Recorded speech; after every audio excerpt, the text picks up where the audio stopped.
மகிழ்ச்சியா இருந்தாராமே. நம்ம எத்தனை பேர் இன்னைக்கு மகிழ்ச்சியோட வந்திருக்கோம்னு ஆண்டவருக்கு தெரியும். கர்த்தருடைய ஆலயத்துக்கு அவர் எதுக்காக போனார்னா தேவனை ஆராதிப்பதற்காக. ஆமீன். நம்ம இன்னைக்கு எதுக்காக வந்திருக்கோம்? கர்த்தரை ஆராதிக்கிறதுக்காக வந்திருக்கோம். நம்மளுடைய தேவைகளை ஆண்டவர்கிட்ட சொல்றதுக்காக வந்திருக்கோம். நம்மளும் இன்னைக்கு மகிழ்ச்சியோடு வந்து கர்த்தரை பாடி நம்ம இந்த நேரத்தில் ஆராதிக்கும் போது நிச்சயமாக ஆண்டவருடைய வாழ்க்கையில் அற்புதங்கள் செய்ய வல்லவராக இருக்கிறார். ஒரு வசனத்தை மட்டும் சொல்ல ஆசைப்படுறார். 2 சாமுவேல் 2ஆம் அதிகாரத்தில் பார்த்தோம்னா, தாவீது வந்து ஆண்டவர் வர வர பலத்தான். அந்த வசனம் சொல்லப்பட்டிருக்கு, தாவீது வர வர பலத்தான். தாவீது வந்து வர வர பெருகிட்டே வரக்கு என்ன காரணம்? அவர் ஆண்டவரை ஆராதிக்கிறதுல எந்த காம்ப்ரமைஸா பண்ண மாட்டார். ஹல்லேலூயா.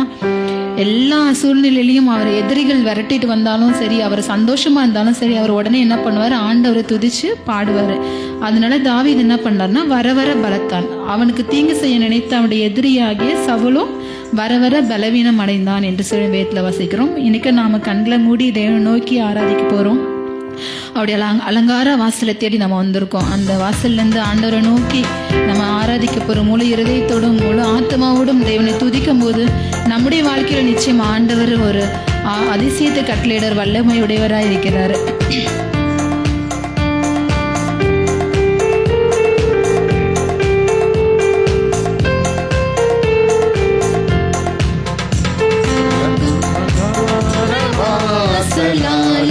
கரங்களை தட்டி வச்சவிடமா தெய்வமே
காரியங்களும் நன்மை செஞ்சிருக்காரு. யாருக்குமே அவர் நன்மை செய்யல நம்ம இந்த இடத்துல சொல்லவே முடியாது. ஒருவேளை அவருடைய சித்தத்தின்படி சில காரியங்கள் நமக்கு நடக்காம இருந்திருக்கலாம். இருக்கலாம். ஆனா அநேக நன்மைகளை, நம்ம ஜீவனோடு இருக்கிறதே ஒரு பெரிய நன்மை தான். ஹல்லேலூயா. இன்றைக்கு எவ்வளோ பேர் நேற்று இருந்தாங்க, இன்னைக்கு இல்லை. ஒரு பாஸ்டரோட பையன் 10 வயசு பையன் மரித்து போயிருக்கான். அவ்வளோ அருமையான மகன். ஆனா நம்மள ஆண்டவர் இந்த வயசு வரைக்கும் நம்மளை நிறுத்தி வச்சிருக்காரு. ஹல்லேலூயா. ஜீவனை கொடுத்து அவருடைய கிருபையை கொடுத்து நம்மளை பாட வச்சிருக்கிறது பெரிய நன்மை. ஹல்லேலூயா. அந்த நன்மை செய்த தேவனை நம்ம என்ன பண்ண போறோம்னா நன்றி செலுத்த போகிறோம். எல்லாம் உற்சாகத்தோடு நன்மை செய்தவருக்கே நாங்கள் நன்றி செலுத்துவோமே என்று சொல்லி பாடுவோம். கரங்களை உற்சாகமா தட்டி, நமக்காக ஆண்டவர் ஜீவனை கொடுத்திருக்காருல, அந்த தேவனை கரங்களை தட்டி உற்சாகமா பாடுவோமா?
உற்சாகமாக நம்ம துதித்தோம்ல, ஆண்டவர் இந்நேரம் மகிழ்ச்சியா இருப்பாரு.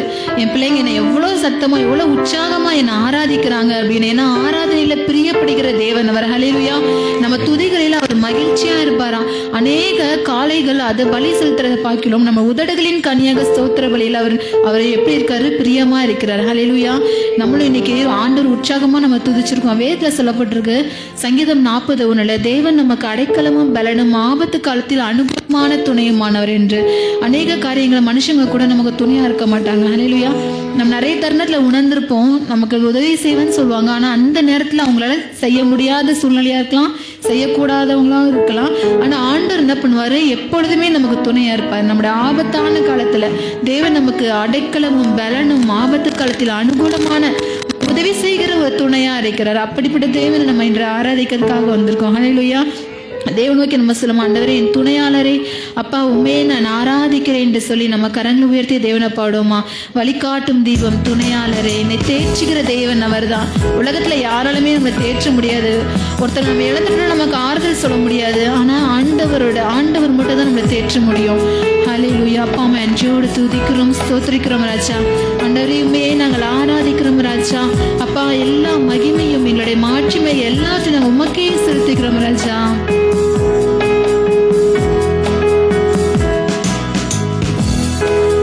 வழிகாட்டும் தீபம், துணையாளரே, தேற்றும் தெய்வமே.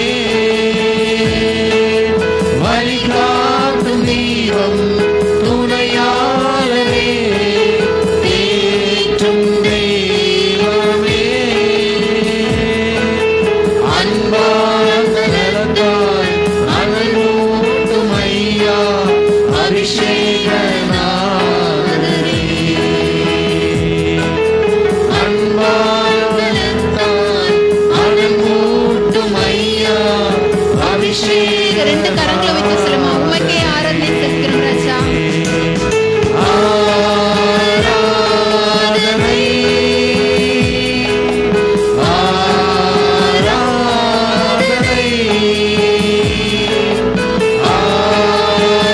ஆராதனை, ஆராதனை. என் நண்பர் இயேசுவுக்கே, என் நண்பர் இயேசுவுக்கே. மகிமை உமக்கன்றோ, மாட்சிமை உமக்கன்றோ. துதியும் புகழும் ஸ்தோத்திரமும் தூயவர் உமக்கன்றோ. சொல்லும் ஆண்டவரே, எங்களோட துதி, கனம், புகழ் எல்லாவற்றையும் நாம் உமக்கே செலுத்துகிறோம் ராஜா. நீர் ஒருவர் மாத்திரமே உயர்ந்தவர், நீர் ஒருவர் மாத்திரமே ஆராதிக்கத்தக்கவர். கரங்களை உயர்த்தி ஆராதனை, ஆராதனை,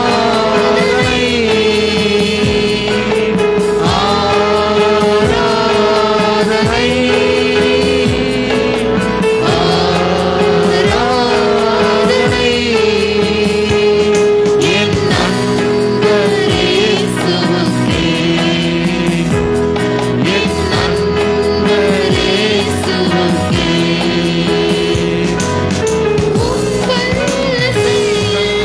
மிகவும் பெரிய அதிசயமன்றோ உங்கள் செயல்கள், மிகவும் பெரிய அதிசயமன்றோ. உம் தூய வழிகள் நேர்மையான சத்திய தீபமன்றோ. உம் தூய வழிகள் நேர்மையான சத்திய தீபமன்றோ. ஆராதனை, முழு இதயத்தோட ஆண்டவரை நோக்கி இரண்டு கரங்களை உயர்த்தி, அப்பா உம்மையே நான் ஆராதிக்கிறேன் ராஜா. என் ஆவி, ஆத்மா, சரீரம் எல்லாவற்றையும் உமக்கு என்று சொல்லுமா? ஆராதனை, ஆராதனை. என் நண்பர் இயேசுவுக்கே, என் நண்பர் இயேசுவுக்கே. மகிமை உமக்கன்றோ, மாட்சிமை உமக்கன்றோ. துதியும் புகழும் ஸ்தோத்திரமும் தூயவர் உமக்கன்றோ. துதியும் புகழும் ஸ்தோத்திரமும் தூயவர் உமக்கன்றோ.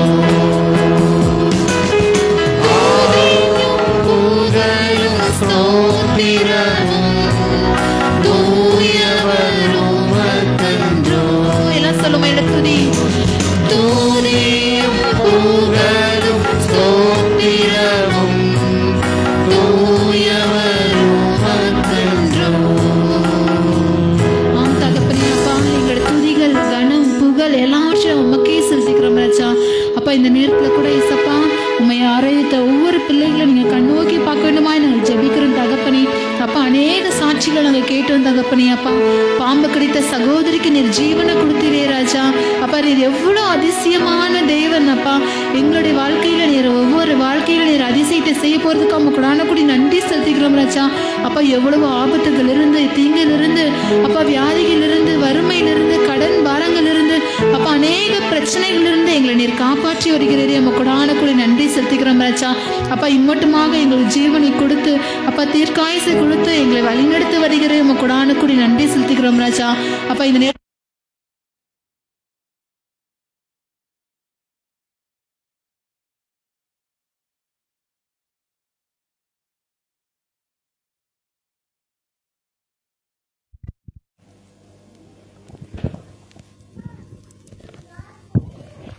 தயவுசெய்து உட்காருவோம். அல்லேலூயா.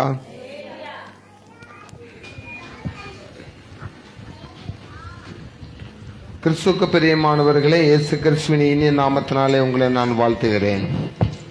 இந்த நாளிலும் தேவன் ஒரு நல்ல துதி ஆராதனை நமக்கு கொடுத்தார். நான் எப்பவுமே என்ன சொல்றது, யாருக்கு நம்ம ஒரு ஜெப குறிப்பு கொடுக்குறோமோ அந்த ஜெப குறிப்புக்காக உங்க வீட்டில் போய் இருந்து என்ன செய்யணும், ஜெபம் பண்ணணும். நீங்க அப்படி ஜெபம் பண்ணும்போது அதுல ஆசீர்வாதம் பெற்றவங்க வந்து சாட்சி சொல்றதை நம்ம கேட்கும்போது நமக்கே ஒரு ஆவியில ஒரு பலன் என்ன செய்யும், கிடைக்கும். பிரதர் சொன்ன மாதிரி அருமையான ஸ்டெல்லாக்காவுக்காக அந்த பொண்ணு பேர் என்ன, சசிகலாவா, சசிகலா விஷப்பாம்பு கடினால பாதிக்கப்பட்டு ராஜீவ்காந்தி ஆஸ்பத்திரியில் இருக்கும்போது தினசரி இங்க சிபாஸ்டர் நாங்கள் எல்லாரும் கூடி இருந்து ஜெபம் பண்ணோம். ஆண்டவர் அற்புதமான சுகத்தை அந்த அம்மாவுக்கு கொடுத்தாரு. அல்லேலூயா. ஒரு இன்னைக்கு அவங்க கணவர் இல்லைன்னா அவங்க கண்டிப்பா இங்க வந்திருப்பாங்க, சாட்சி சொல்ல வந்திருப்பாங்க. கர்த்தர் நல்லவர். இந்த நாளிலே ஆண்டவர் நமக்கு கொடுக்கிற ஒரு ஆசீர்வாதமான வார்த்தை சகரியா தீர்க்கதரிசியின் புஸ்தகம் 10ஆம் அதிகாரம், பழைய ஏற்பாட்டிலே 1099 பக்கம். சகரியா தீர்க்கதரிசியின் புஸ்தகம் 10ஆம் அதிகாரம் 12ஆம் வசனத்தை யாராவது வாசிங்க. நான் அவர்களை கர்த்தருக்குள் பலப்படுத்துவேன், அவர்கள் அவருடைய நாமத்திலே நடந்து கொள்வார்கள் என்று கர்த்தர் சொல்லுகிறார். நான் அவர்களை கர்த்தருக்குள் பலப்படுத்துவேன். ஹல்லேலூயா. அப்ப பாருங்களேன், ஆண்டவர் அழகா சொல்றாரு, நான் உங்களை பலப்படுத்துவேன் அப்படின்ட்டு. அதுவும் ஆண்டவருடைய வார்த்தை தான். கர்த்தருக்குள் பலப்படுத்துவேங்கிறதும் கர்த்தருடைய வார்த்தை தான். அப்போ பலப்படுகிற நாம் கர்த்தருக்குள் பலப்படுவோமானால் அவரே நமக்கு ஜீவனானவர். அவர் தான் நம்ம பலப்படுத்த முடியும். நம்ம சங்கீதத்தில் வாசிக்கிறோம், தேவன் நமக்கு அடைக்கலமும் பலனும் ஆபத்து காலத்தில் அனுகூலமான துணையுமானவர். அப்ப கர்த்தருக்குள் நாம் பலப்பட்டா ஆபத்து காலத்தில் நமக்கு அனுகூலமான துணையா இருப்பாரு. அல்லேலூயா. எவ்வளவோ ஆபத்துகள் இந்த நம்முடைய வாழ்க்கையில நம்ம சாதாரணமா நம்ம இப்ப துதி ஆராதனை சொன்னாங்க பார்த்தீங்களா, ஒரு பாஸ்டருடைய பையன், அந்த பையன் முகத்தை பார்த்தா நமக்கே அவ்வளவு ஒரு பிரசன்ஸா இருக்குது. ஆனா அந்த பையன் திடீர்னு என்ன செஞ்சிடறான், செத்து போயிட்டான். ரோட்ல நடந்து போயிட்டு இருக்காங்க, அது பாட்டுக்கு ஒரு 2-3 நாளைக்கு முன்னாடி நீங்க டிவியில பாத்தீங்கன்னா ஒரு 2 வாலிப பையங்க பைக்ல அவ்வளவு ஸ்பீடா வந்துட்டு இருக்காங்க. திடீர்னு லாரி ஒண்ணு கிராஸ் ஆகுது, அடிச்சு செதறி மூளை செதறி என்ன செய்யறான், செத்து போயிடுறான். போவோம் நம்ம திரும்பி வருவோங்கிற நம்பிக்கை யாருக்குமே கிடையாது, எந்த மனுஷனுக்கும் கிடையாது.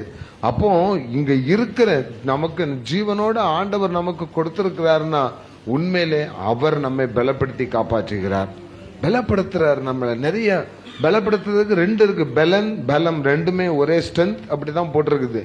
அப்போ நம்ம சோர்வாய் போய் நேரத்துல, பலம் இழந்து போன நேரத்துல, ரொம்ப துயரத்துல இருக்கிற நேரத்துல, நிறைய கஷ்டங்கள் அனுபவிக்கிற நேரத்துல எல்லாம் அப்படியே வீட்டுக்குள்ள இடிஞ்சு போய் உட்காந்துருப்போம். எங்க சைட்ல சொல்லுவாங்க, ஏன் இப்படி இடிஞ்சு போய் உட்காந்துருக்க அப்படின்னு சொல்லுவாங்க. ஏன் இடி விழுந்த மாதிரி இருக்குன்னு சொல்லுவாங்க. இங்க சென்னை பட்டணத்துல பாத்தீங்கன்னா ஃப்ரெண்ட்ஸ் ஒருத்தர் சந்திக்கும், why are you dull today அப்படின்னு சொல்லி கேட்டுருவோம். ஏன் இன்னைக்கு இப்படி டல்லா இருக்க அப்படின்னு முகத்துல அது என்ன செய்யும், காட்டி கொடுக்கும். ஆனா ஆண்டவருடைய பிள்ளைகளுக்கு மாத்திரம் ஆண்டவர் சொல்லியிருக்கிறார், நான் உங்களை பண்ணுகிற தேவன். அல்லேலூயா. உம்முடைய முகத்தை என்னில் என்ன செய்யும்? பிரகாசிக்க பண்ணும். ஆண்டவருடைய முகம் எனக்குள்ள பிரகாசமா இருந்தா என்னுடைய முகம் எப்படி இருக்கும்? மோசே முகத்தை ஆண்டவர் பிரகாசிக்க செய்தது போல. நீங்க அப்போஸ்தலர் நடவடிக்கைகளை பாத்தீங்கன்னா, ஸ்தேவானுங்கிற தேவனுடைய ஒரு சீசனை கொலை செய்வதற்காக என்ன செய்யறாங்க? கொண்டு போறாங்க. அவரை கல்லால் எரிந்து கொள்ள சொல்லும்படி உத்தரவு போட்டாச்சு. பைபிள் சொல்லுது, ஸ்தேவான் மரிக்கிற நேரத்தில் அவனுடைய முகம் எப்படி இருந்ததா? தேவதூதனுடைய முகத்தை போல் இருந்தது. அல்லேலூயா. சாக போறான், கல்லு அவன் மேல விழுந்துகிட்டே இருக்கு. எல்லாரும் கள்ளத்துக்கு அடிக்கிறாங்க, ரத்தம் வரும், மண்டை உடையும்.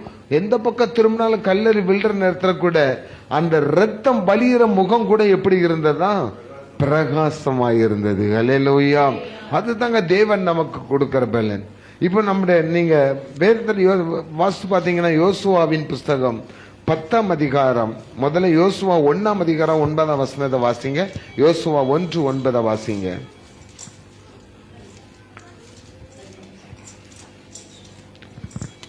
நான் உனக்கு கட்டளையிடவில்லையா? நான் உனக்கு கட்டளையிடவில்லையா? பலம் கொண்டு திடமனதாயிரு. பலம் கொண்டு திடமனதாயிரு. திகையாதே, திகையாதே, கலங்காதே, கலங்காதே. நீ போகும் இடமெல்லாம், நீ போகும் இடமெல்லாம் உன் தேவனாகிய கர்த்தர், உன் தேவனாகிய உன்னோட கர்த்தர் இருக்கிறார் என்றார். உன்னோட இருக்கிறார் என்றார். ஹல்லேலூயா.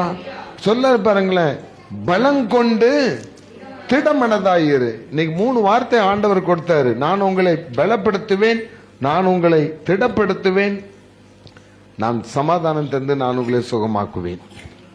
அப்ப முதல்ல ஆண்டவர் சொல்றாரு, பலம் கொண்டு நீ என்ன செய்? திடமனதாயிரு, சோர்ந்து போயிடாத, நான் உன் கூட இருக்கிறேன். சரி, எந்த ஒரு காரியத்தை சாட்சி சொன்னாங்க. சாட்சி சொல்லும் போது அவங்க அந்த அந்த இவங்க தங்கச்சி கார்டு கொடுக்க வரும்போதே சொன்னாங்க, நிறைய ஃபைனான்ஸ் ப்ராப்ளம், நிறைய கஷ்டங்கள், எப்படி ஃபேஸ் பண்ண போறலன்னு தெரியல அங்கிள், நீங்க எங்களுக்காக ஜெபம் பண்ணணும்ட்டு. அதே மாதிரி தான் ஜெபம் பண்ணிட்டு இருந்தோம். அந்தந்த நேரத்தில் அந்தந்த தேவைகளை மிக நேர்த்தியாய் அழகா செய்து கொடுத்து அந்த கல்யாணத்தை முடிக்க வச்சாரு. அல்லேலூயா. அவங்க பாவம், அவங்க கணவர் இல்லாதவங்க. அப்படி இருந்தாலும் ஆண்டவர் அவங்களுக்கு, அவங்க ஒருவேளை இந்து மதத்தில் இருந்தாலும் அவங்க இங்க வந்திருக்காங்க, இங்க அடிக்கடி ஜெபம் பண்ணிருக்காங்க. ஒரு உபாச ஜபத்துக்கு அந்த கல்யாண பொண்ணு ஸ்பான்சர் கூட பண்ணியிருக்கான்னு நினைக்கிறேன் ஒரு நாள். அப்படிப்பட்ட தேவனை நேசிக்கிற ஒரு குடும்பம் தான். சூழ்நிலைகள் ஒருவேளை அவங்களுக்கு அப்படி இருந்திருக்கலாம். கூடிய சீக்கிரம் அவர்களும் கர்த்தரை ஏற்றுக்கொள்வார்கள். அல்லேலூயா. அப்போ ஆண்டவரை நம்புகிற பிள்ளைகளுக்கு சோர்ந்து போகிறது அவர் என்ன செய்யறாராம்? பலம் கொடுக்கிறாருன்னா எப்படி பலம் கொடுக்கிறாரு? தேவைகளை சந்திப்பதின் மூலம். தேவைகளை சந்திப்பதின் மூலம். அப்போ இந்த நேரத்தில் யோசுவாவுக்கிட்ட ஆண்டவர் இப்படி சொல்றதுக்கு காரணம் என்ன தெரியுமா? 33ஆம் அதிகாரத்துல, உபாகமம் கடைசி அதிகாரத்தை வாசித்து பாத்தீங்கன்னா, மோசே மரிக்கிற நேரத்துல முழு பொறுப்பையும் யாரு கையில ஒப்பு கொடுத்துட்டாரு? யோசுவா கையில ஒப்பு கொடுக்கிறாரு. நல்லா நீங்க நம்ம கிறிஸ்தவ பிள்ளைங்களா இருக்கிறனால பைபிள் வாசித்திருக்கவங்களுக்கு நல்லா தெரியும். மோசே முதல்ல தனிப்பட்ட முறையில இஸ்ரவேல் ஜனங்களை வழி நடத்தும் போது அவங்க தாய் மாமா என்ன சொல்றாரு? நீ தனி ஒருவனால் இவ்வளவு பெரிய கூட்டத்தை என்ன செய்ய முடியாது, நடத்த முடியாது. அதனால நீ செக்ஷன் என்ன செஞ்சுக்கோ, பிரிச்சு ஒவ்வொருத்தருக்கும் ஒவ்வொரு அதிகாரி வச்சுக்கோ. ரொம்ப ஏதாவது முக்கியமான காரியம் வந்தா மட்டும் என்கிட்ட என்ன செய், கொண்டு வா. ஒரு சிஎம் இருக்கிறாரு, நிறைய மினிஸ்டர்கள் இருக்காங்க, நிறைய எம்எல்ஏக்கள் இருக்கிறாங்க. எம்எல்ஏக்கு கீழே மாவட்ட செயலாளர், அந்த செயலாளர், பொருளாளர் வச்சு அங்க ஊராட்சி மன்ற தலைவர்கள் ஸ்டெப் பை ஸ்டெப்பா கடைசியில் ஒரு பிரச்சனை தீரலன்னா யாரு கைக்கு போகுது? சிஎம் கைக்கு என்ன செய்கிறது? போய்கிறது. இந்த நிர்வாகம் இப்போ இந்த அரசாங்கத்துல நிர்வாகம் இப்படி உண்டாயிருக்கு பாத்தீங்களா? இதற்கு ஆரம்பமே மோசே காலத்துல வந்ததுதான். அல்லேலூயா. இந்த சட்ட திட்டங்களை டாக்டர் அம்பேத்கர் ஏற்றினது எதை வச்சுதான் ஏற்றினாரு? இந்த வேத புஸ்தகத்தை வைத்து தான் இந்தியாவின் சட்டமே ஏற்றப்பட்டதான். அதனாலதான் இதுக்கு ஒரு குரூப் இப்ப எதிர்ப்பு தெரிவிச்சிட்டு இருக்காங்க. சட்டங்களை மாற்றிட்டு வர்றது. அம்பேத்கர் யாருன்னா அவர் ஆண்டவருடைய பிள்ளை. அவர் வேதத்தை வச்சுதான் அவர் சட்டங்களை ஏற்றினார். அந்த சிஸ்டமேட்டிக்கா எல்லாமே அப்படித்தான் வந்தது. ஆனா யோசுவா கையில ஒப்பு கொடுக்கும் போது யோசுவாவை மட்டும் அவன் தலையில கை வச்சு என்ன செஞ்சிட்டாரு? ஒப்பு கொடுத்துட்டாரு. மோசைக்கு துணைக்கு யாரெல்லாம் இருந்தா? ஆரோன் என்ன செய்தாரு?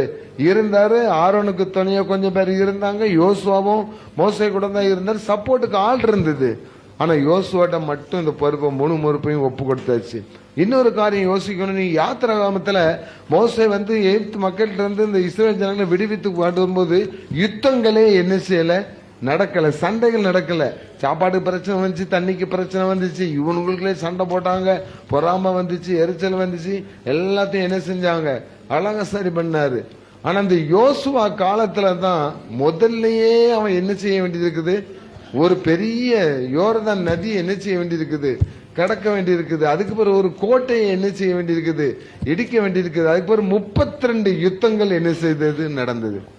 அப்ப இந்த 32 யுத்தங்களையும் தலைமை தாங்கி நடத்துறதுக்குள்ள அவன் பட்ட பாடு கொஞ்சம் நெஞ்ச பாடா இருக்குமா, கொஞ்சம் யோசித்து பாருங்க. ஒரு நாள் நம்ம வீட்டுல சண்டை வந்தாச்சுன்னா ஒரு மாசத்துக்கு மூஞ்சி திருப்பிட்டு என்ன செய்யறோம், அலையிறோம், அப்படித்தானே? ஒரு நாள் சண்டை வந்தா போதும், குடும்பத்துல ஒருத்தருக்கு ஒருத்தர் என்ன செய்ய மாட்டோம், பேச மாட்டோம். அப்ப 6 லட்சம் ஜனங்கள் 6 லட்சம் ஜனங்களை அந்த அவங்கள வழி நடத்தி கொண்டு போறதுங்கிறது சாதாரணமான ஒரு காரியமே கிடையாது. அப்போ ஆண்டவர் அதுக்குதான் ஆண்டவர் யோசுவாட்ட சொல்லாரு, நீ பலம் கொண்டு எப்படி இரு, திடமனதா இரு. உனக்கு பிரச்சனைகள் நிறைய வரும், போராட்டங்கள் நிறைய வரும், கஷ்டங்கள் நிறைய வரும், உனக்கு நிறைய அவமானம் வரும், நிறைய நிந்தனை வரும். நீங்க அந்த யோசுவா வாசித்து பார்த்துட்டு வந்தீங்கன்னா, ஆயின்ட்டு ஒரு சின்ன பட்டணம், பெரிய எரிகோ கோட்டை உடைச்சாச்சு. அதுக்கு அடுத்தப்புல ஆயிங்கிற ஊரு நம்ம குரோம்பேட்டை மாதிரி சின்னதா இருக்குது. அப்ப யோசுவா சொல்ல, சின்ன பட்டணத்தை நம்ம கொஞ்சம் பேர் போய் என்ன செஞ்சுட்டு வந்துடலாம், ஜெயித்துட்டு வந்துடலாம் அப்படின்னு சொல்லி போனா அடி வாங்கிட்டு என்ன செய்யறாங்க, வராங்க. அங்க யோசுவா முகம் பேர் விழுந்து கிடக்கும் போதுதான் யோசுவாட்ட ஆண்டவர் சொல்றாரு, இது தோல்விக்கு காரணமே இஸ்ரவேல் ஜனங்கள் கூடாரத்துல என்னது இருக்கிறது, சாபம் ஒன்று என்ன செய்கிறது இருக்கிறதுன்னு சொல்றாரு.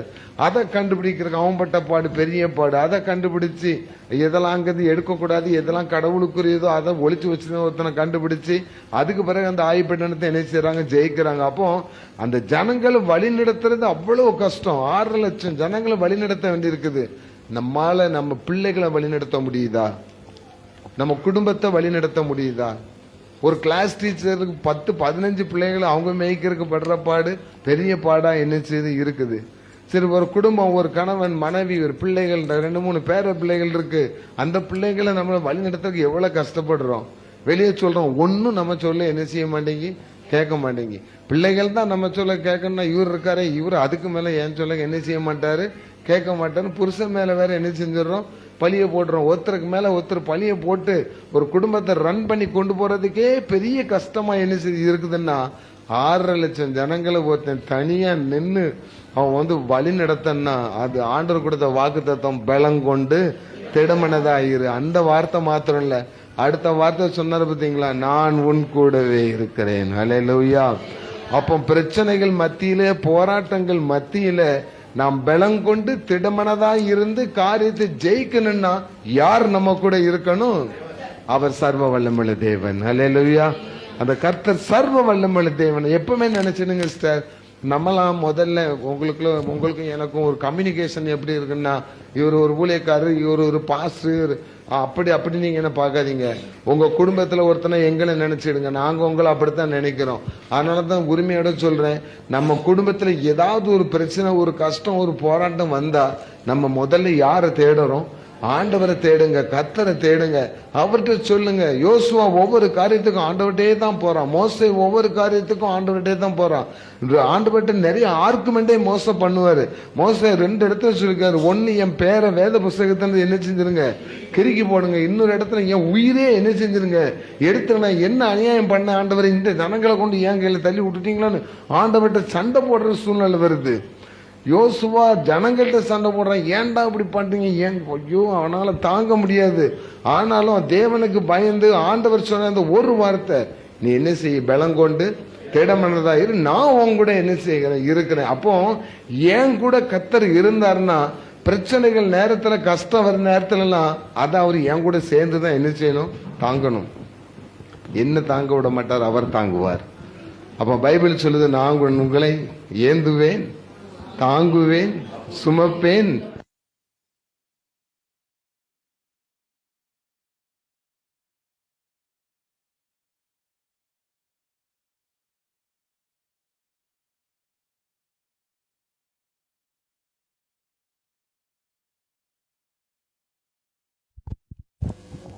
யோர்தானிலே பாதையை திறந்து கொடுத்த, எரிகோ மதில்களை உடைத்து வழியை உண்டு பண்ணின, ஆயி பட்டணத்தை ஜெயிக்க வைத்த, யோசுவாவுக்காக சூரியனையும் சந்திரனையும் அப்படியே நிலைநிறுத்தின ஆண்டவராகிய இயேசு கிறிஸ்து உங்களோடு இருக்கிறார். ஆமென்.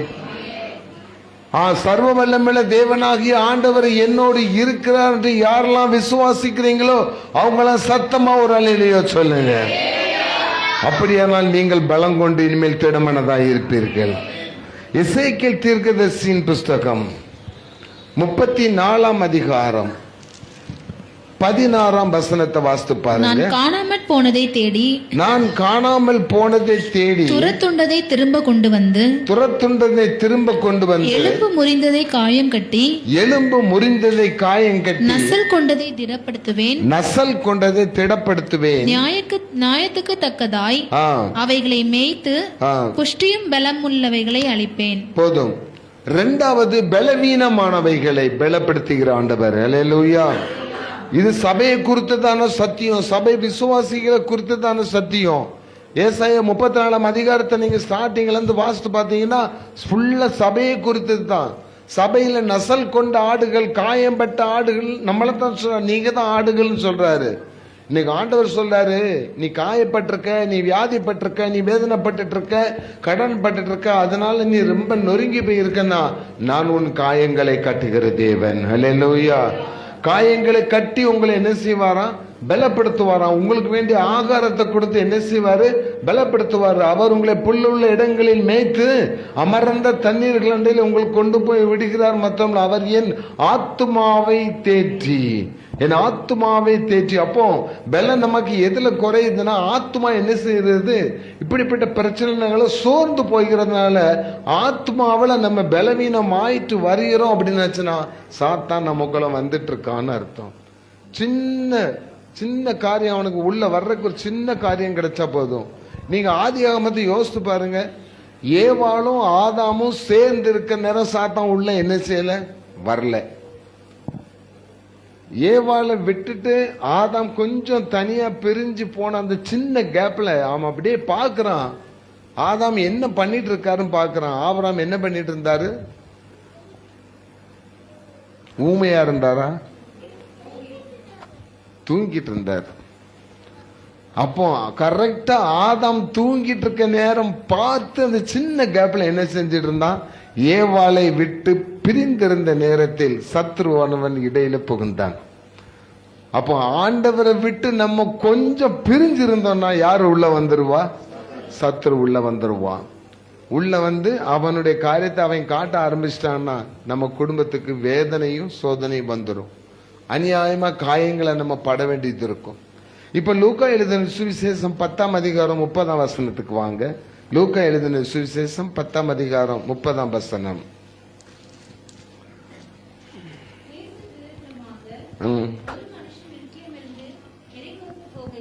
ஒரு மனுஷன் எருசலேமிலிருந்து எரிகோவுக்கு போகையில் கள்ளர் கையில் அகப்பட்டான். அவர்கள் அவன் வஸ்திரங்களை உரித்து கொண்டு அவனை காயப்படுத்தி குற்றுயிராக விட்டு போனார்கள். இப்ப இதுல நல்ல வாஸ்து பார்க்கணும். அவன் எங்க இருந்து புறப்பட்டு எங்க போனான்? எருசலேம் வேதத்தில் சொல்லப்பட்டிருக்கு புனிதமான நகரம், பரிசுத்தமான நகரம். இன்னைக்கு வரைக்கும் எருசலேம் ஒரு புனித ஸ்தலம். எரிகோ குறித்து சொல்லப்பட்டிருக்கு அது சபிக்கப்பட்ட பூமி, சாபத்தீடான பூமி. இந்த எரிகோ பட்டணத்தை எவன் திருப்பி கட்டினாலும் அவனும் என்ன செய்வான்? சபிக்கப்படுவான். சபிக்கப்பட்ட பூமி. இப்ப இவன் எங்க இருந்து எங்க போயிட்டு இருக்காரு? எருசலேம் என்கிற ஒரு புனிதமான இடத்துல இருந்து எரிகோங்கிற ஒரு சாப நிறைஞ்ச இடத்தை நோக்கி போயிட்டு இருக்கும் போது அவர் வாழ்க்கை என்ன ஆகி போச்சு? கல்லர் கையில் அகப்பட்ட அந்த கல்லர் தான் சாத்தான். வேதம் சொல்லுகிறது, பிசாசானவன் உங்களை அழிக்கவும் கொல்லவுமே வருகிறான், நானோ உங்களுக்கு ஜீவன் உண்டாயிருக்கவும் வந்திருக்கிறேன். அல்லேலூயா. அப்ப நம்ம பலப்படுத்துகிற ஆண்டவர் முதல்ல இப்படிப்பட்ட அழிவை உண்டாக்குகிற பிசாசின் கையிலிருந்து நம்மளை என்ன செய்யறாரு? காப்பாற்றி நம்ம என்ன செய்கிறார்? பலப்படுத்தி நம்ம திடப்படுத்துகிற கர்த்தர் திடப்படுத்துறாரு. இந்த குற்றீரா கிடந்தவனை குறித்து சொல்லப்பட்டிருக்க அந்த அதிகாரத்துல ஒரு ஆசாரியன் அந்த பாதைக்கு வர்றாரு. ஆசாரியன்னா பாஸ்டர் பைபிள்ல சொல்லப்பட்டிருக்கு. வர்றாரு, தூரத்துல இருந்து பார்த்துட்டு என்ன செஞ்சிடறாரு, விலகி போயிடுறாரு. அதுக்கு ஒரு லேவியன் ஒருத்தர் வர்றாரு. லேவியன் சபையில ஊழியரா என்ன செய்யறவங்க, மூப்பரா இருக்கிறவங்க, இல்லாட்டி சபையினுடைய காரியங்களை அசிஸ்டண்டா இருக்கிறவங்க, அவங்களும் பார்த்துட்டு என்ன செய்யறாங்க, விலகி போறாங்க. அப்போ ஒரு காரியத்தை யோசிச்சுடுங்க, யார் நமக்கு நன்மை செய்வான்னு நினைப்போமோ அவங்க நன்மை செய்வாங்கன்னு என்ன செய்யாதீங்க, எதிர்பார்க்கவே செய்யாதீங்க. இந்த காரியம் பைபிள்ல 2000 வருஷத்துக்கு முந்தி நடந்தது மாதிரி தான் இப்பவும் என்ன செய்கிறது, நடக்கிறது. ஏன்னா ஒரு ஆக்சிடென்ட் ஒண்ணு நடந்தா ஓடி போய் உதவி செய்யறதை காட்டிலும் உடனே செல்போனை ஆன் பண்ணி உடனே அதை வீடியோ எடுத்து உடனே பேஸ்புக்லயாவது இல்லாட்டி யூடியூப்லயாவது போட்டுட்டு இப்போ 2 நிமிஷத்துக்கு முன்னாடி இந்த ஆக்சிடென்ட் நடந்துச்சுன்னு போடுறது ரொம்ப பெருமைப்படுறாங்க. அந்த அடிப்பட்டவன், அந்த வேதனைப்படுறவன், அந்த ரோட்ல கிடக்கிறவன் எவ்வளவு கஷ்டத்தை அனுபவிச்சுட்டு இருப்பான், என்ன நிலைமை அவனுக்கு இருக்கும், அதை யோசிக்கிற மனசாட்சியே இல்லாம போன மனிதர்களா இப்ப நிறைய பேர் வாழ்ந்துட்டு இருக்காங்க. நீங்க நிறைய இடத்துல பாருங்க சிஸ்டர், யூடியூப்ல பார்த்தா எனக்கு ரொம்ப சில நேரம் கோபமா வரும். ஒருத்தனாவது போய் என்ன செய்ய மாட்டேன்றான், உதவி செய்யவே மாட்டாங்க. வண்டி இப்படி திருப்பிட்டு போயிடுவாங்க, இல்லாட்டி கார் எடுக்கிறதோட ஸ்பீடா எடுத்துட்டு போவாங்க. யாராவது ஒரு சிலர், எவனாவது ஒருத்தர் மனசாட்சி உள்ளவன் நம்ம என்ன செய்யறான், உதவி செய்யறான். அந்த மனசாட்சி உள்ளவன் இருக்கிறது தான் நம்முடைய ஆண்டவர். அல்லேலூயா. அப்போ உங்களுடைய மனசாட்சி எப்படி இருக்கணுமா, மனசாட்சியில ஆண்டவர் என்ன செய்யணும் இருக்கணும். அப்பதான் மற்றவங்களுக்கு நம்ம என்ன செய்ய முடியும், உதவி செய்ய முடியும். பைபிள் சொல்லுது, ஒருவன் உன்னை 1 கிலோமீட்டர் நடந்துவான்னு சொன்னா நீ அவன் கூட எத்தனை கிலோமீட்டர் நடந்து போ, 2 கிலோமீட்டர் நடந்து போ அப்படின்னு சொல்றாரு. அதாவது அவனுடைய துன்பத்தை நீ என்ன செஞ்சுக்க, ஷேர் பண்ணு அப்படின்னு சொல்றாரு. அப்போ ஒருத்தன் கஷ்டப்படும் போது நம்மகிட்ட கொடுக்க பணம் இல்லை சிஸ்டர். ஒருத்தர் ரொம்ப வியாதியில இருக்காங்க, ஹாஸ்பிட்டல் இருக்காங்க, நம்மகிட்ட பணம் இல்லை, காசு இல்லை, ஆனா அன்பா ஒரு வார்த்தை போய் விசாரிக்கும் பாத்தீங்களா, அவன்ட ஆண்டவர் இருக்கிறார். அல்லேலூயா. அப்படித்தான் ஒரு சமாரியன் அந்த பாதைக்கு என்ன செய்கிறார், வருகிறாங்க. என்ன சொல்லப்பட்டிருக்கு, 31ஆம் வசனத்தை வாசித்து பாருங்க. அப்பொழுது தற்செயலாய் ஒரு ஆசாரியன், தற்செயலாய் பின்பு சமாரியன் ஒருவன் பிரயாணமாய் வருகையில் அவனை கண்டு மனதுருகி கிட்ட வந்து அவனுடைய காயங்களில் எண்ணெயும் திராட்சரசமும் வார்த்து காயங்களை கட்டி அவனை தன் சுய வாகனத்தின் மேல் ஏற்றி சத்திரத்துக்கு கொண்டு போய் அவனை பராமரித்தான். அல்லேலூயா. அதேதான் நல்ல சமாரியன் அப்படின்னு நம்ம என்ன செய்யறோம், வேதத்துல வாசிக்கிறோம். தற்செயலா வந்த சமாரியன், அவனும் அது பாட்டுக்கு என்ன செஞ்சிருக்கலாம், பெய்யிருக்கலாம். ஆனா அவன் என்ன செய்யறாரா, இறங்கி திராட்சரசத்தால் அந்த காயத்தை கழுவி கட்டு போட்டு எங்க கொண்டு சேர்க்கிறாரு, ஹாஸ்பிட்டல்ல கொண்டு சேர்த்து அதுக்கு தேவையான பணத்தையும் என்ன செஞ்சுட்டு வர்றாரு, கொடுத்துட்டு வர்றாரு. அந்த சத்திரம் தான் நாம் கூடுகிற இதே மாதிரி இடங்கள், இல்லாவிட்டால் சபைகள். அல்லேலூயா. அப்போ உங்க வீடே ஒரு சபையாய் இருந்தால், உங்க வீடே ஒரு சத்திரமாய் இருந்தால், உங்களுக்குள் ஆண்டவர் இருந்தால் உங்கள் காயங்களை அவரே கட்டுவார். அல்லேலூயா. உங்கள் குற்றீராய் கிடக்கிற வாழ்க்கையை அவரே சரி செய்வார். எந்த இடத்துல உங்களை சேர்க்கணுமோ அங்க கொண்டு போய் சேர்த்துருவாரு. நான் இது ஒரு சபையை குறித்த சத்தியம்தான், ஆனா நான் அதை குறித்து நான் முக்கியப்படுத்தல. தேவன் உங்களுக்குள் இருந்தால், ஒருவேளை நீங்க வழி விலகி போகும் பொழுது, ஒருவேளை நம்ம உலகத்தினுடைய காரியங்கள் ஏதாவது ஒரு காரியத்துல வழி விலகி போய் வசமா சிக்கிக்கிட்டோன்னு வச்சிடுங்க. நம்மளுக்கு சொல்லுவாங்க தெரியுமா, சொல்ல கேட்காம போய் வசமா என்ன செஞ்சுக்கிட்டான், வசமா மாட்டிக்கிட்டான். ஒருத்தனை ஹெல்ப் பண்ண மாட்டான், வெளியே நக்கல் பண்ணுவான், கிண்டல் பண்ணுவான், நல்லா சிக்கிக்கிட்டாடா, நம்ம எவ்வளவு சொல்லியும் கேட்கல அப்படின்ட்டு. ஆனா அப்படி சொல்றவங்களுக்கு மத்தியில ஒருவேளை நம்முடைய சூழ்நிலைகள் அப்படி நமக்கு ஆப்போசிட்டா இருந்து சிக்கிக்கிட்டோம், குற்றுயிரும் குலையுமா கிடக்கிறோம்னாச்சுன்னா உங்களை காப்பாற்ற சமாரியனாக இயேசு வருகிறார். அல்லேலூயா. அவர் நம்மை தேடி வருகிற தேவன், அவர் நம்மை தேடி வருகிற தேவன்.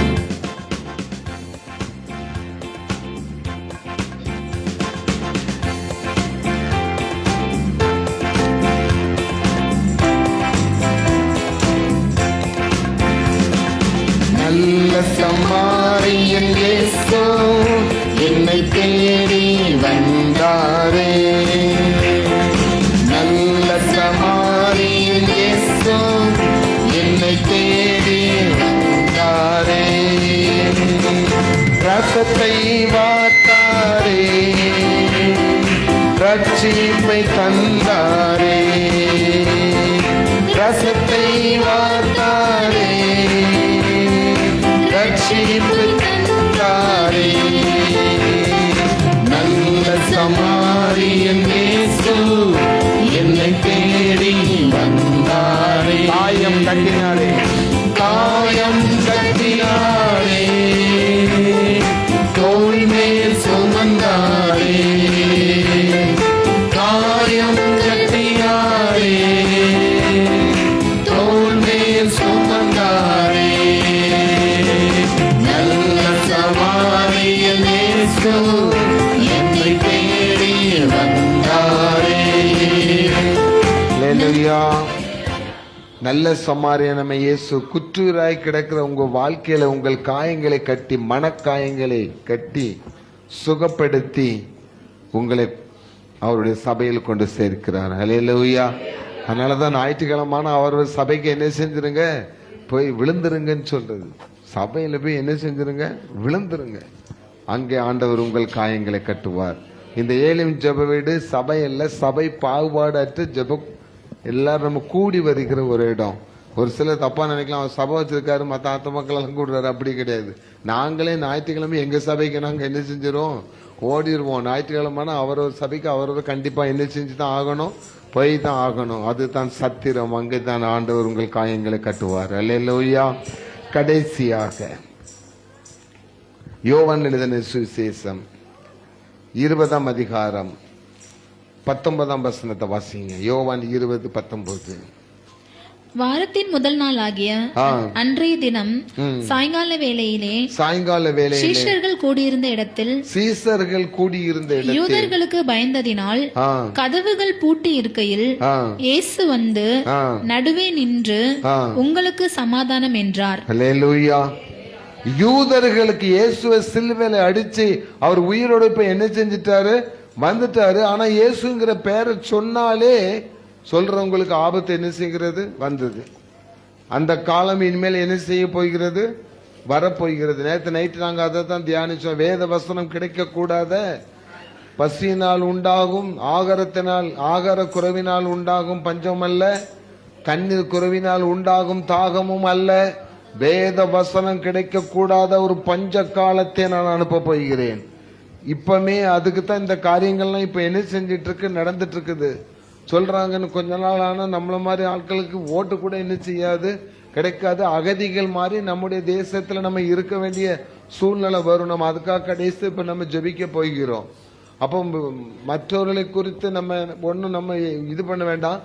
நமக்குள் தேவன் இருந்தால் நாம் அகதிகள் அல்ல, நாம் தான் ராஜாக்கள். அல்லேலூயா.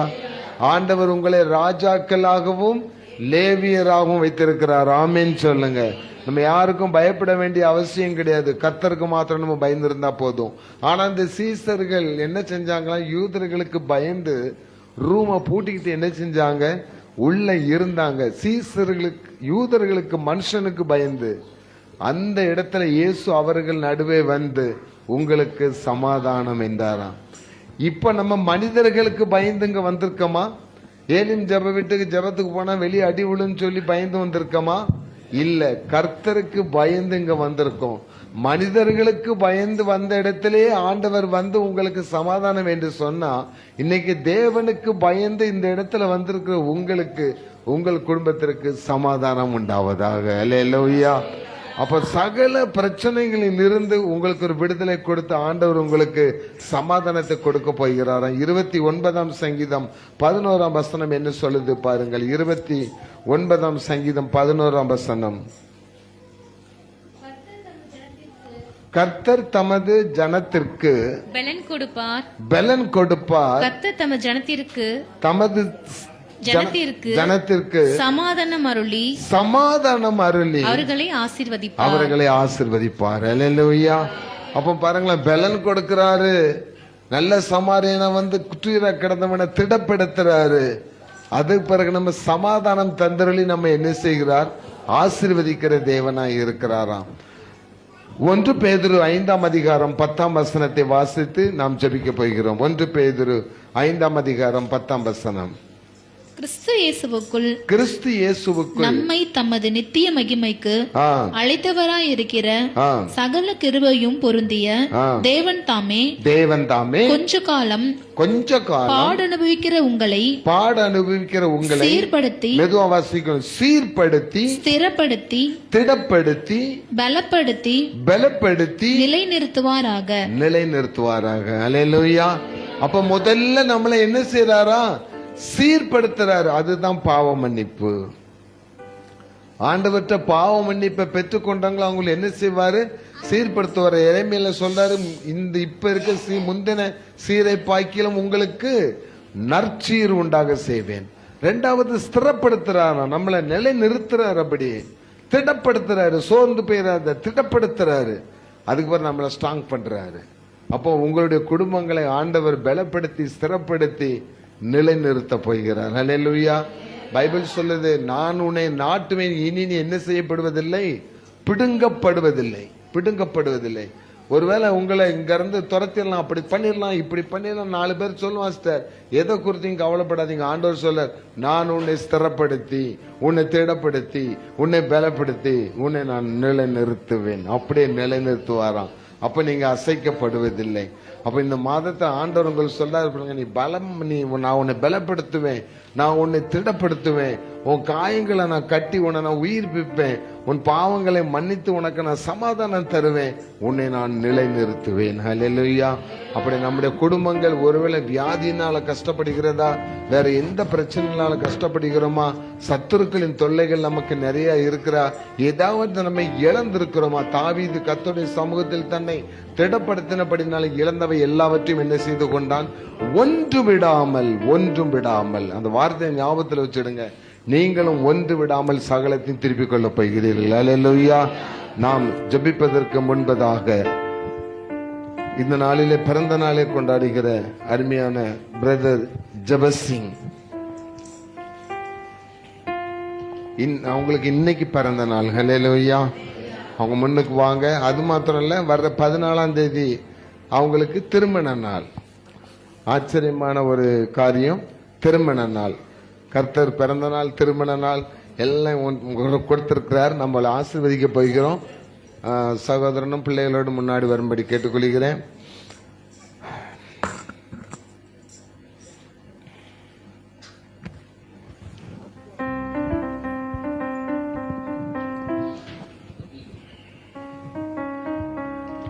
முன்னாடி வந்து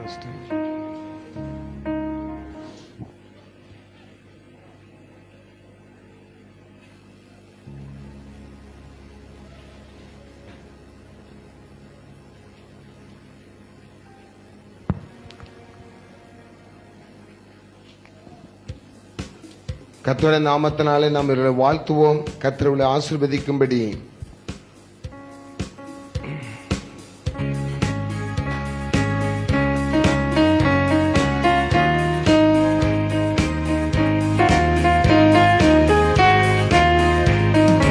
இயேசுவின் குடும்பம் ஒன்று உண்டு, அன்பு நிறைந்திடும் இடம் உண்டு. இயேசுவின் குடும்பம் ஒன்று உண்டு, அன்பு நிறைந்திடும் இடம் உண்டு.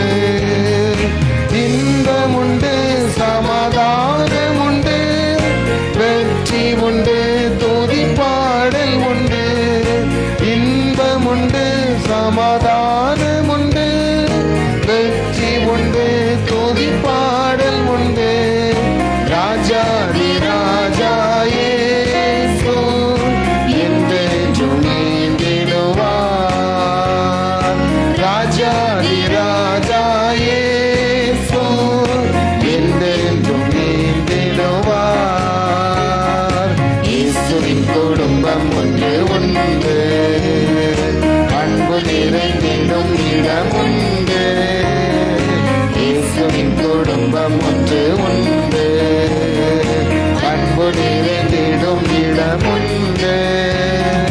அல்லேலூயா. அருமையான இந்த குடும்பத்தாரை கர்த்தர் ஆசீர்வதிக்கும்படி நாம் வலது கரத்தை நாம் உயர்த்தி நாம் ஜெபிக்க போகிறோம். அருமையான பாசமா முன்னாடி வந்து ஜெபிப்பாங்க.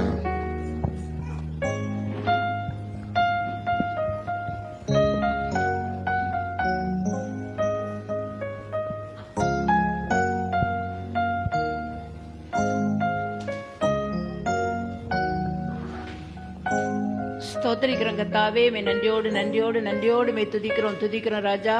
இம்மட்டும் எங்களுக்கு உதவி செய்த எபனேசரே மே நன்றியோடு துதிக்கிறோம். அருமையான கத்தாவே ராஜா, பிள்ளைகளுக்காக நாங்கள் உமக்கு நன்றி செலுத்துறோம் அப்பா. பிரதருடைய பிறந்த நாளை காணும்படியாக செய்த கிருபைக்காக ஸ்தோத்திரம் அப்பா. ஆண்டவரே, என்ன அநேக பிறந்த நாட்களை கண்டு உம்முடைய நாமத்தை மையப்படுத்த தேவன் அவருக்கு தீர்க்காயுசை கொடுக்கும்படியாக நாங்கள் ஜெபிக்கிறோம். அவர்கள் கைட்டு செய்யற வேலையில உம்முடைய கரம் கூட இருக்கும்படியாக நாங்கள் ஜெபிக்கிறோம். போக்கிலும் வரத்திலும் மகனை நீர் பாதுகாத்துக் கொள்ளுங்க ராஜா. ஆண்டவரே, அவர்களுடைய 14ஆம் தேதி அவர்கள் கொண்டாட போகிற கத்தாவே திருமண நாளுக்காக நாங்கள் உமக்கு நன்றி செலுத்துறோம் அப்பா. அவருடைய குடும்ப வாழ்க்கையில கத்தாவே இதுவரைக்கும் நீர் செய்த நன்மைகளுக்காக நன்றி செலுத்துறோம் அப்பா. ஆண்டவரே, நீர் கொடுத்த அருமையான கத்தா கற்பத்தின் கனிகளுக்காக நாங்கள் உமக்கு நன்றி செலுத்துறோம் கத்தாவே. ஆண்டவரே, பிள்ளைகளை நீங்க ஆசீர்வதிங்கப்பா. இப்பொழுது இருக்கிறதை பார்க்கலாம் 1000 மடங்கு அதிகமாகும்படி உங்கள் தேவனாகிய கர்த்தர் உங்களுக்கு சொல்லியபடியே உங்களை ஆசீர்வதிப்பார் என்ற வார்த்தையின்படி பிள்ளைகள் கத்தாவே ஆசீர்வாதமாய் இருக்கும்படியாக அவர்களை இயேசுவின் நாமத்தில் நாங்கள் வாழ்த்தி ஆசீர்வதிக்கிறோம் கத்தாவே. ஆண்டவரே, நல்ல கத்தாவே சரீரத்திலே சுகபலன் ஆரோக்கியத்தினை கொடுக்க முடியாது ஜெபிக்கிறோம் கத்தாவே. பிள்ளைகள் உமக்கு சாட்சிகளாக இருக்கிறபடினா ஸ்தோத்திரம். உங்களுடைய ஊழியத்துல கத்தாவே ஆண்டவரே, மகள் கத்தாவே செய்கிற இந்த ஊழியத்தை நீங்க ஆசீர்வதிங்க ராஜா. என்ன விசேஷ ஞானத்தை பிள்ளைகளுக்கு கொடுத்து ஆசீர்வதிக்க முடியாது ஜெபிக்கிறோம். ஆண்டவரே, இவர்கள் கத்தாவே குடும்பத்தில் நீர் இவர்களோடு இருந்து வழிநடத்த முடியாது ஜெபிக்கிறோம் கத்தாவே. துதி கனமயமே எல்லாம் செலுத்துகிறோம். இயேசு கிறிஸ்துவின் மூலம் ஜெபிக்கிறோம் பிதாவே, ஆமென். God bless you, brother. Happy birthday to you. Happy wedding day to you. God bless you.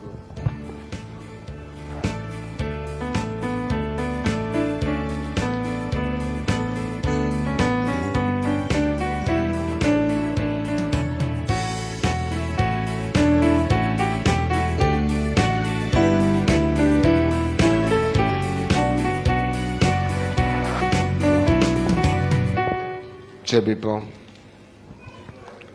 ஆண்டவற்றை ஒப்பு கொடுப்போம். ஆண்டவர் சொன்னது போல அவர் நம்மோடு இருக்கிற தேவன், நம்மோடு இருக்கிற தேவன். முழங்கால் படியிட முடிகிறவங்க முழங்கால் படிந்து நம்ம ஆண்டவரை நோக்கி, ஆண்டவரை என் கூடவே இரும் என்று சொல்லி ஆண்டவரத்தை ஒப்பு கொடுத்து ஜெபித்து நாம் முடிக்கப் போகிறோம். எல்லாரும் கண்களை மூடி, ஆண்டவர் உங்க கூட இருந்தால் உங்களுக்கு வியாதி இருக்காது. அவரே உங்கள் பரிகாரியான கர்த்தராய் இருப்பார். இயேசு உங்கள் கூட இருந்தால் உங்களுக்கு தோல்வியே இராது. அவர் ஜெயம் கொடுக்கிற தேவனாய் இருக்கிறார். இயேசு உங்களுக்கு கூட இருந்தால் உங்களுக்கு ஒரு குறைவு இராது. அவர் குறைவுகளை நிறைவாக்குற தேவனாய் இருக்கிறார். இயேசு உங்களோடு இருந்தால் உங்கள் கண்களில் கண்ணீர் வராது. தேவன் தாமே உங்கள் கண்ணீரை அவற்றையும் குறைக்கிறவராய் இருப்பார். ஆண்டவரத்தில் ஒப்பு கொடுப்போமா? என் கூடவே இரும் ஓ இயேசுவே, நீர் இல்லாமல் நான் வாழ முடியாது.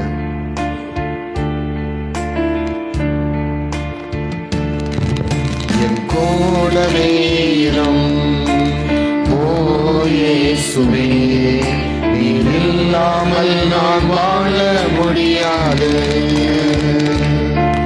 என் பக்கத்திலே இரும் ஓ இயேசுவே, நீர் இல்லாமல் நான் வாழ முடியாது. என் கூடவே இரும் ஓ இயேசுவே, நீர் இல்லாமல் நான் வாழ முடியாது. என் பக்கத்திலே இரும் ஓ இயேசுவே, நீர் இல்லாமல் நான் வாழ முடியாது. வியாதியின் நேரத்தில் வைத்தியரானிலே, சோதனை நேரத்தில் நண்பரானிலே,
இல்லாமல் நான் வாழ முடியாது. நீர் இல்லாமல் நான் வாழ முடியாது. ஜெபம் பண்ண கடவோம். எங்களை மிகவும் அதிகமாக நேசிக்கிற நல்ல தகப்பனே, எங்கள் விண்ணப்பங்களை கேட்கிறவரே, எங்கள் கண்ணீரை காண்கிறவரே, இதோ உன் விண்ணப்பத்தை கேட்டேன், உன் கண்ணீரை கண்டேன், உன் வியாதியை நான் சுகமாக்கினேன், உன் ஆயுஸ் நாட்களை கூட்டிக் கொடுத்தேன் என்று சொன்னீரப்பா. இது இந்த நேரத்திலே வியாதிப்பட்டிருக்கிற மக்களுக்காக நாங்கள் ஜெபிக்கிறோம். நிறைய வியாதிகள், கேன்சர் வியாதிகள், சிறுநீரக கோளாறுகள், வயிற்றில பிரச்சனைகள், ஆண்டவரே நுரையீரல்ல பிரச்சனைகள், வீசிங் ப்ராப்ளங்கள், எலும்பு வலிகள், முதுகெலும்பு வலிகள், மூட்டெலும்பு வலிகள், எலும்புகள், நரம்புகள் எல்லாவற்றிலும் வியாதிகள் வந்து பாதிக்கப்பட்டு தங்களுடைய வருமானத்தின் ஒரு பகுதியில் பாதிக்கு மேல் ஆஸ்பத்திரிக்கு கொடுத்து கொண்டிருக்கிற பரிதபிக்கத்தக்க இந்த மக்களுக்காக நாங்கள் இப்பொழுது பாரத்தோடு ஜெபிக்கிறோம். சகல வியாதிகளையும் உங்களை விட்டு அகற்றுவேன் என்று சொன்ன தேவன், சர்வ வல்லமுள்ள தேவன், இப்பொழுது இவர்கள் மீது இறங்கி உம்முடைய கரங்களை வைத்து தொட்டு சுகத்தை கொடுப்பீராக. தேவனுடைய சுகமாக்கும் வல்லமை, ஆண்டவரே சுகமாக்கும் வல்லமை, இயேசுவே நோயிலிருந்து விடுவிக்கிற வல்லமை, பரிபூர்ணமான சுகத்தை கொடுக்கிற வல்லமை இப்பொழுது இந்த இடத்துல வியாதிப்பட்டிருக்கிற ஒவ்வொரு மீதும் இறங்குவீராக. ஆண்டவரே உம்முடைய கரங்களால் அவர்களை தொட்டு, உம்முடைய காயம்பட்ட கரங்களால் தொட்டு அவர்களுக்கு ஒரு அற்புதத்தை செய்வீராக. குழந்தை இல்லாத பிள்ளைகளுக்கு கர்ப்பத்தின் கனிகளை கொடுத்து அவர்கள் கண்ணீரை துடைப்பீராக. திருமணமாகாத பிள்ளைகளுக்கு திருமண பாக்கியங்களை கொடுத்து ஒரு புதிய வாழ்க்கையை உருவாக்குவீராக. கடன்பட்ட பிள்ளைகளுக்கு கடன் பிரச்சனைகளிலிருந்து வெளியே வருவதற்கான ஒரு ஆசீர்வாதத்தின் வாசலை திறந்து கொடுப்பீராக. வேலை செய்கிற மக்களுக்கு வேலை செய்வதற்கேற்ற பலனை கத்தர் கொடுப்பீராக. சோர்விழந்திருக்கிற மக்களை கத்தர் திடப்படுத்துவீராக. குடும்பத்திலே சமாதானம் இல்லாமல் இருக்கிற குடும்பங்களுக்கு சமாதானத்தை தேவன் கட்டளையிடுவீராக. குடும்பத்தின் தேவைகளுக்காக ஜெபித்துக் கொண்டிருக்கிற பிள்ளைகளுக்கு அந்த அவருடைய மன விருப்பத்தை எல்லாம் கர்த்தர் நிறைவேற்றுவீராக. ஆண்டவரே, வேலைக்கு செல்கிற கணவனாய் இருந்தாலும், கணவன் மனைவியாய் இருந்தாலும், பிள்ளைகளாய் இருந்தாலும் சுகபத்திரமாய் அவர்களை பாதுகாப்பீராக. குடும்பத்தின் வருமானங்களை நீர் ஆசீர்வதிப்பீராக. அதை பெருக பண்ணுவீராக. அந்த குடும்பங்களை வளப்படுத்துவீராக. அந்த குடும்பங்களை திடப்படுத்துவீராக. அந்த குடும்பங்களுக்கு நன்மை உண்டாகும்படி செய்வீராக. அந்த குடும்பங்களிலே சமாதானத்தை கத்தர் கட்டளையிடுவீராக. இந்த மாதம் எங்களுக்கு கொடுத்த வாக்குத்தத்தத்தின்படி இவர்கள் தேவனுக்கு பயந்திருக்கிறபடினால் இவர்கள் குடும்பங்களை தலைக்கும்படி செய்வீராக. கர்த்தர் அப்படி செய்வதற்காக சோதரம். இந்த உலகத்துல நாங்க யாரையும் நம்பலை இயேசுவே, உங்களை மாத்திரம் நம்புகிறோம். இந்த நாளிலே பிறந்த நாளை கொண்டாடின அருமையான ஜெபசிங் தம்பிக்காக, ஆண்டவரே 14ஆம் தேதி திருமண நாளை கொண்டாட போகிற ஜெபசிங்காக, அவருடைய மனைவி ஷைலஸ்டுக்காக, கர்த்தர் கொடுத்த அருமையான ஜாய்ஸ்லின் ஈவலின் பிள்ளைகளுக்காக நாங்கள் ஜெபிக்கிறோம். ஆண்டவரே, கர்த்தருடைய குடும்பம் அது கர்த்தரால் ஆசீர்வதிக்கப்படுகிற குடும்பம். அவர்கள் தேவனுக்கு பயந்திருக்கிறபடினால் கர்த்தர் அவர்கள் குடும்பங்களை தலைக்க பண்ணுவீராக. உம்முடைய கரத்தில் நாங்கள் எல்லாரையும் ஒப்பு கொடுக்கிறோம். எல்லா குடும்பத்தில் உள்ள பிள்ளைகளை நாங்கள் ஒப்பு கொடுக்கிறோம். ஞானத்தினாலும், அறிவினாலும், பலத்தினாலும், தேவ கிருபையினாலும், மனுஷ தயவினாலும் இயேசு கிறிஸ்து வளர்ந்ததை போலவே உம்மை நம்பியிருக்கிற இந்த பிள்ளைகளும் வளர்க்கப்பட கர்த்தர் உதவி செய்யுங்க. உம்முடைய ஞானத்தின் ஆவியினால் நிரப்பும். ஆண்டவரே, உம்முடைய வார்த்தைக்கு கீழ்ப்படிந்த ஸ்தலத்துக்கு வந்திருக்கிற எல்லா குடும்பத்தையும் தலைக்க பண்ணுவீராக. ஆசீர்வதியும். இயேசுவின் நாமத்தில் ஜெபிக்கிறோம் பிதாவே. எல்லாரும் சேர்ந்து சொல்லுமா? என் ஆத்துமாவே கர்த்தரை சோத்திரி, என் முழு உலகமே பரிசுத்த நாமத்தை சோத்திரி. கர்த்தர் செய்த சகல உபகாரங்களை மறவாதே. ஆமேன், ஆமேன், ஆமேன்.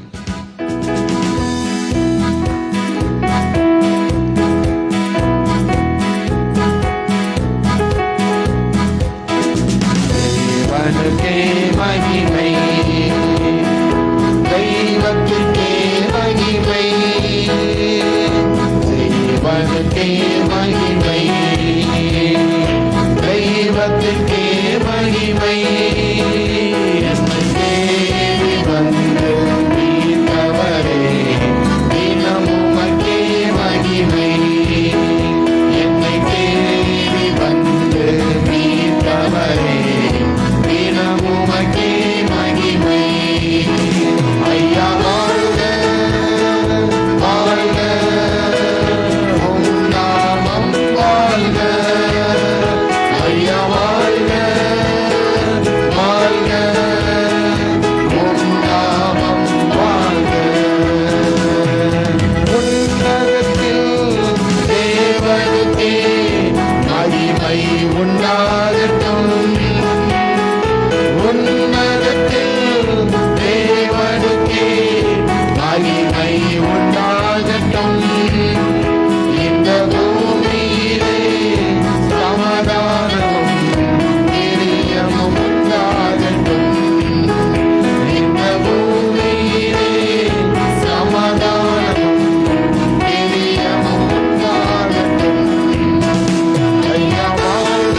அல்லேலூயா.